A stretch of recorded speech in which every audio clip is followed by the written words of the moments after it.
Olá, internet! Eu tô finalmente voltando aqui com um novo vídeo e nesse vídeo eu vou mostrar a impressão 3D da estátua do Raziel. O Raziel é o personagem principal dos jogos Soul River da série Legacy of Kain e na verdade esse é um dos meus projetos que tomou mais tempo para terminar. Eu comecei esse projeto lá atrás em 2017 e finalmente estou terminando ele agora em 2021. E durante o tempo desse projeto eu aprendi muito de impressão 3D e eu aprendi principalmente como melhorar o processo de pintura e de acabamento dos meus modelos impressos. Claro que eu ainda sou uma iniciante, ainda tenho muito que aprender, mas eu decidi pelo menos compartilhar toda essa minha jornada, mostrando tudo que eu aprendi durante o processo, incluindo os grandes erros e também as boas escolhas que eu fiz. Você provavelmente deve lembrar da forma vampírica do Raziel a partir daquela intro do Soul River, mas essa estátua específica do Raziel, na verdade foi extraída de um jogo chamado Nosgoth. O Nosgoth era tipo um jogo spin-off da série Legacy of Kain, que infelizmente foi cancelado alguns anos atrás. Só que antes do jogo ser cancelado, eu consegui usar uma ferramenta chamada U-Model para extrair esse modelo do Raziel, que era uma estátua que existia lá num mapa chamado Fane no jogo Nosgoth. Se você tiver interesse em aprender como extrair modelos 3D e animações de jogos, eu já fiz uma série de tutoriais descrevendo esses métodos passo a passo. Então não esqueça de dar uma olhada nesses tutoriais, eu vou deixar um link para eles aqui embaixo na descrição do vídeo. Mas antes que eu pudesse imprimir esse modelo extraído, eu encontrei muitos problemas que poderiam causar dificuldades na hora da impressão. Um problema que eu encontrei, por exemplo, foi que o modelo não era totalmente uma peça sólida. Ele tinha uma geometria irregular, também conhecida como non-manifold, e isso fazia com que a superfície do modelo fosse separada em malhas internas. Então eu consertei esses erros usando as ferramentas Tinkercad e Blender, que são ferramentas gratuitas de modelagem 3D. E eu também já fiz um tutorial mostrando esse método para consertar esses problemas.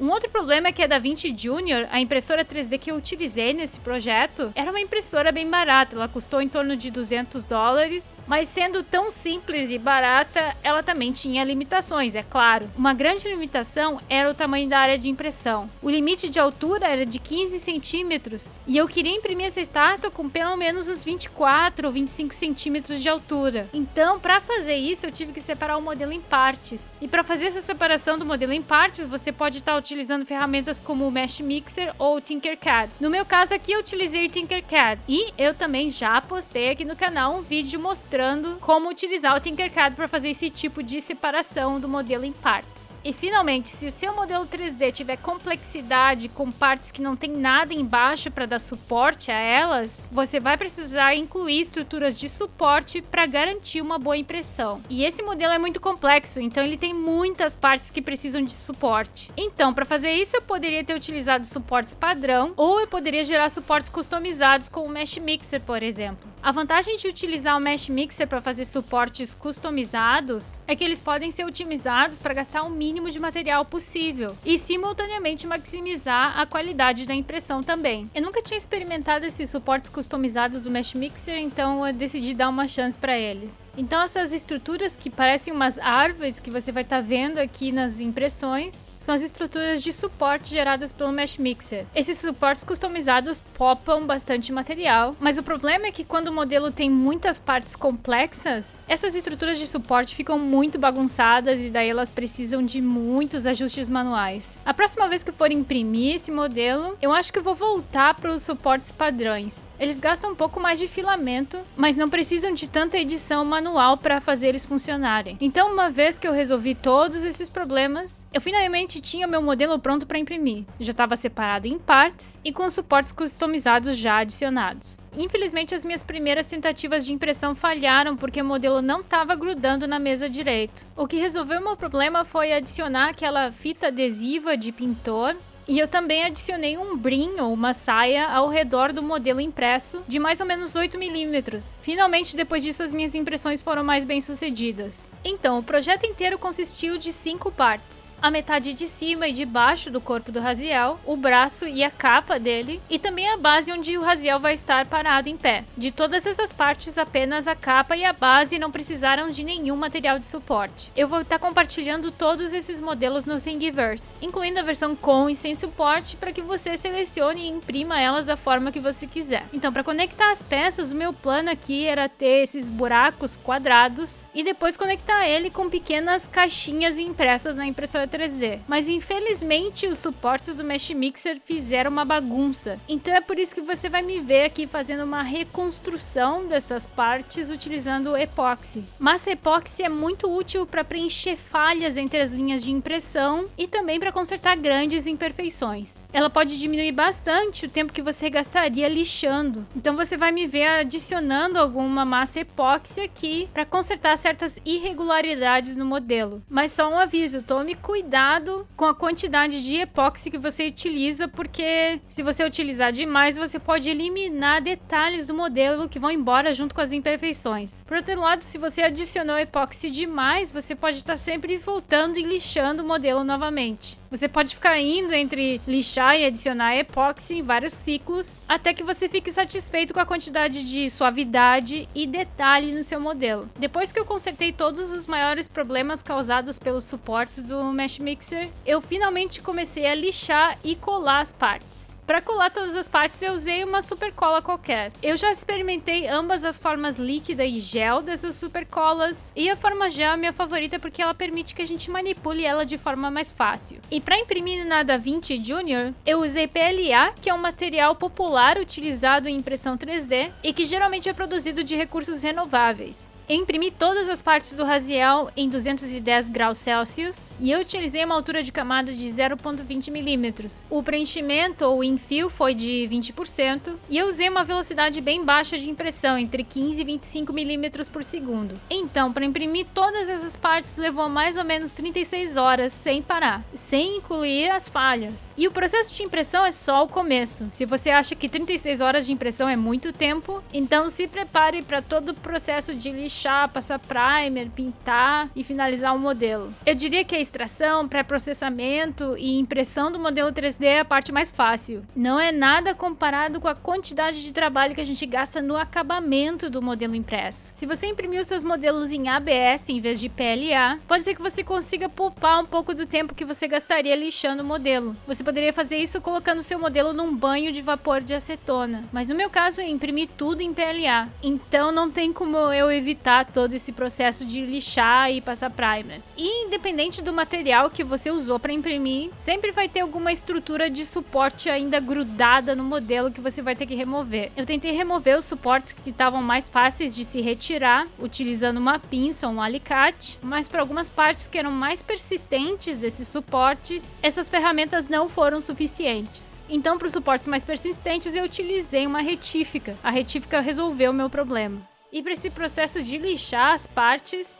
eu sempre começo com uma lixa de papel bem grossa, com uma lixa 100 ou 200. Então eu sempre começo com a lixa mais grossa e vou gradualmente para a lixa mais fina, chegando até a lixa 800 ou 1000, quando eu estou fazendo os acabamentos dos detalhes mais finos do modelo. E não importa quão boa seja a sua impressora 3D, se ela utiliza essa tecnologia, também conhecida como deposição de material fundido ou FDM, a melhor resolução que você vai conseguir imprimir é em torno de 0,10 milímetros.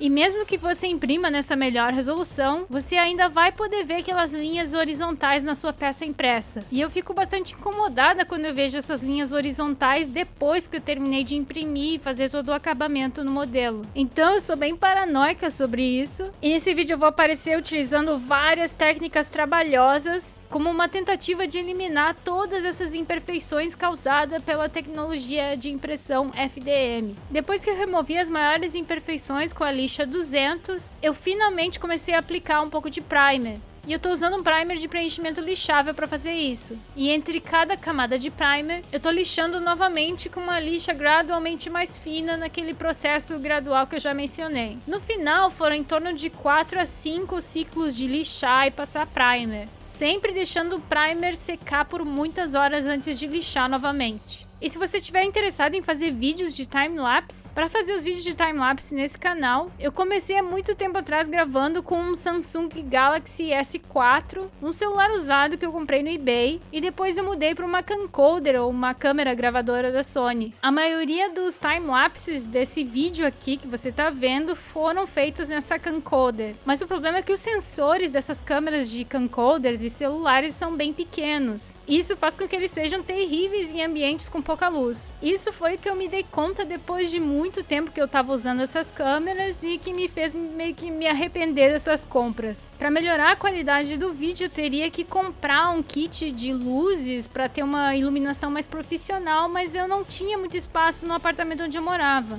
Eu também experimentei uma GoPro, mas aí eu percebi que o sensor dela era bem pequeno, como essas outras câmeras que eu já tinha, e ela acabou sendo pior, porque ela superaquece depois de 30 minutos gravando.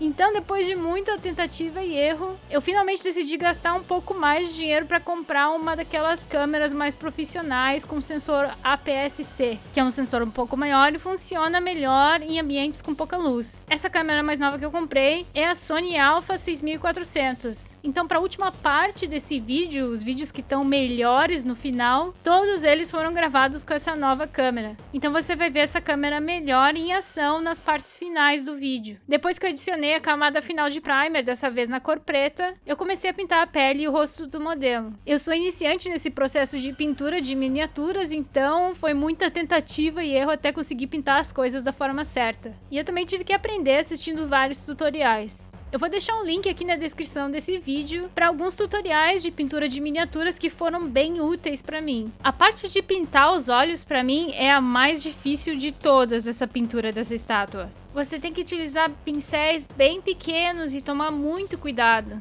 Geralmente esse é o processo que toma mais tempo de se fazer, mas existe uma alternativa para iniciantes pintores de miniaturas como eu. Você pode simplesmente imprimir os olhos num papel adesivo decal e colar ele na estátua. Para fazer isso, você pode usar uma impressora a jato de tinta ou a laser. E daí você imprime nesse papel especial que vai se deslizar e colar a qualquer superfície depois que você deixar ele de molho em água morna. E depois de colar, é só pintar alguns detalhes adicionais por cima. Esse método com papel adesivo decal me deu os melhores resultados, principalmente considerando o meu nível iniciante em pintar miniaturas. Para pintar a pele, eu tentei várias tintas diferentes. O Raziel tem uma pele bem pálida, então eu tive que usar uma mistura customizada que na sua maior parte era tinta branca e adicionar só um pouquinho de tons mais escuros, como marrom, vermelho e amarelo. Eu tentei primeiro uma mistura de cores de tintas Testors, mas infelizmente eu não gostei dos resultados, principalmente porque tintas esmalte são muito brilhosas. As tintas esmalte pintam com mais suavidade, são mais uniformes do que as acrílicas, mas elas deixam um efeito muito brilhoso. Mas parte disso aí foi o meu erro mesmo, porque quando eu comecei a pintar, eu só tinha essas tintas esmaltes, então não tive muita outra opção. Então o que me deu o melhor resultado foi um grupo de tintas acrílicas. Foi uma combinação da cor neve titânio branca e vermelho cereja da marca americana, misturada com o raw sienna e o sienna queimado da Folk Art. Então eu usei na maioria esse branco neve titânio e um pouquinhozinho de cada tom mais escuro. Isso me deu o tom pálido de pele perfeito que eu estava procurando para o Raziel. E para pintar o resto fica bem mais fácil. Para as roupas aqui, por exemplo, a gente só tem um tecido vermelho e um couro preto. Então eu simplesmente utilizei tinta acrílica opaca para essas partes. Para pintar a cor vermelha, eu notei que é bem melhor começar a pintar sobre uma camada preta, uma camada escura. Se eu começar a pintar vermelho sobre uma camada branca, eu vou precisar de pintar muitas e muitas camadas de vermelho para finalmente atingir o tom de vermelho mais forte que eu queria. Uma outra coisa que eu esqueci de mencionar sobre as tintas acrílicas da Americana e da Folk Art é que antes da tinta secar, ela pode parecer totalmente diferente. Você pode ter notado, por exemplo, aqui no vídeo que as partes que eu pintei de vermelho e marrom, que são as roupas do Raziel, no começo elas ficam parecendo bem brilhantes enquanto elas estão molhadas, mas mais adiante, depois que eu aplico várias camadas e eu deixo elas secar por 1 hora ou 2 horas mais ou menos, elas ficam bem mais escuras, elas mudam o tom de cor e aquele brilho desaparece totalmente. E camadas de verniz também podem ser utilizadas para eliminar todo o brilho. Por exemplo, se mesmo depois que a tinta secar, ela ainda continuar muito brilhosa, você pode passar uma camada de verniz efeito mate, transparente, e o brilho vai desaparecer totalmente. Para as partes que tem armadura, eu utilizei uma tinta metálica esmalte cor ouro para a maioria das partes. É uma tinta metálica ouro da marca Testors. E eu também utilizei uma tinta acrílica prateada da Testors para pintar a parte da armadura do ombro dele. Quando você utilizar tinta metálica, você sempre tem que pintar por cima de uma camada brilhante preta. Senão vai ser bem difícil de atingir o tom metálico desejado. Para pintar a caveira, eu peguei aquele tom de pele claro que eu tinha usado para pintar a pele do Raziel e eu adicionei bastante tinta branca para que esse bege virasse um tom bem clarinho, perfeito para pintar ossos. O problema é que como a camada de fundo era preta, eu tive que aplicar aqui muitas camadas de tinta para atingir um tom uniforme. Eu provavelmente deveria ter passado um pouquinho de primer branco para todas essas partes que precisam de cores mais claras e para fazer alguns jogos de luz e sombra também. Mas eu só fui aprender sobre essa técnica quando eu já estava terminando toda a pintura, então eu acho que eu vou deixar para experimentar esse método no próximo projeto. Pintar essas partes metálicas pode ser um pouco bagunçado porque essas tintas soltam uma poeira enquanto elas ainda estão frescas. Então eu recomendo que você deixe para pintar essas partes mais pro final do seu processo de pintura, ou então pintar essas partes primeiro, deixá-las secarem muito bem e depois adicionar uma camada de verniz protetor sobre elas. Mas tem que tomar muito cuidado porque esse verniz pode estragar o efeito metálico. Tem que ser um verniz brilhante para esmalte, se for utilizar tinta esmalte, ou um verniz transparente para acrílico, se utilizar tintas acrílicas metálicas. Uma outra lição que aprendi é que cada vez que você termina de pintar uma camada de detalhes na sua peça, é bom você ir adicionar uma camada de verniz sobre ela, depois de pintar certa quantidade de detalhes. Essas camadas de verniz são como se fosse um checkpoint. Se você está no meio da pintura e gostou dos detalhes que você pintou até agora, mas você não aplica uma camada de verniz por cima, e daí você vai lá e faz uma cagada e erra tudo na hora de pintar mais detalhes, daí vai ser muito difícil de apagar os erros que você tem sem remover aqueles detalhes que você gostou. Então essas camadas de verniz entre cada pintura de detalhe servem como um checkpoint para proteger aqueles detalhes anteriores que você colocou. Quando chegou a hora de pintar a base onde o Raziel vai ficar, eu já tinha aprendido a lição de aplicar uma camada de tinta branca sobre as partes que vão ter cores mais claras. No caso da base, nós temos cores claras na face e no braço desse humano. Mas o cabelo, a roupa e o chão dessa base foram fáceis de pintar sobre a camada preta porque eu escolhi cores escuras para eles. Então, depois que eu adicionei a camada branca de fundo para a pele deste humano, eu só tive que escurecer um pouquinho aquele tom de pele claro que eu tinha usado para o Raziel. Eu adicionei um pouquinho de vermelho e de marrom também, para dar uma aparência como se ele tivesse machucado. E finalmente eu queria uns detalhes mais vívidos para essa base que estava um pouco sem graça. Então eu coloquei algumas pedras e uma grama artificial utilizada para decorar terrenos e dioramas de miniaturas, para deixar essa base um pouco mais divertida. E para colar as pedras e a grama nessa base foi bem fácil. Eu apliquei primeiro a nossa boa e velha super cola e depois eu fui colocando as pedras meio que de forma aleatória para ir decorando a base. E para grama artificial eu usei pinças para fazer pequenos tufinhos que vão simular tipo uns arbustos pequenos. E a pose do Raziel me indica que ele está celebrando uma vitória. E com certeza ele deveria estar com uma aparência mais desgastada e suja depois de uma batalha difícil. Então eu utilizei um pequeno truque aqui para dar um toque final. Eu peguei tinta óleo preta dissolvida em terpenoide e apliquei sobre tudo, removendo as quantidades excessivas, utilizando um pincel grande. E para dar um efeito de envelhecimento nas roupas, eu fiz a mesma coisa, só que eu usei tinta óleo marrom em vez de preta, misturada com terpenoide também. E eu fiz a mesma coisa para a base também. Esse truque deu um efeito bem legal de envelhecimento e de sujeira em toda a estátua. Para pintar o símbolo do clã Razielen foi uma outra aventura. Eu comecei pintando o contorno do símbolo enquanto eu estava olhando para uma foto como referência. Quando eu estava finalmente satisfeita com o contorno básico, aí eu comecei a pintar o símbolo inteiro com tinta acrílica branca. Eu também tentei aquele método com papel adesivo decal, mas ele não funciona para superfícies irregulares como a capa. Para as partes da armadura que são prateadas, tipo a peça do ombro e do peito, eu experimentei algumas técnicas diferentes. Eu tentei adicionar uma camada bem fina primeiro, depois eu tentei uma camada de tinta metálica mais grossa, tentei esmaltes, tentei acrílicos, e no final eu acabei ficando com uma camada grossa mesmo de tinta acrílica metálica aplicada com um pincel. Para pintar a espada, eu queria um efeito brilhoso metálico como se fosse um cromo espelhado. Eu experimentei várias tintas metálicas ao longo do processo, mas finalmente o método que me deu os melhores resultados foi utilizar um aerógrafo com a tinta esmalte de metal cromo da marca Spastix. E eu pintei essas camadas no topo de uma camada preta brilhante da marca Alclad. O problema desse método é que eu não consegui encontrar nenhum tipo de verniz que não estragasse esse efeito de cromo espelhado. Então eu tive que deixar a pintura da espada sem proteção nenhuma. Eu espero que essa tinta seja resistente o suficiente para não começar a cair aos pedaços ao longo do tempo.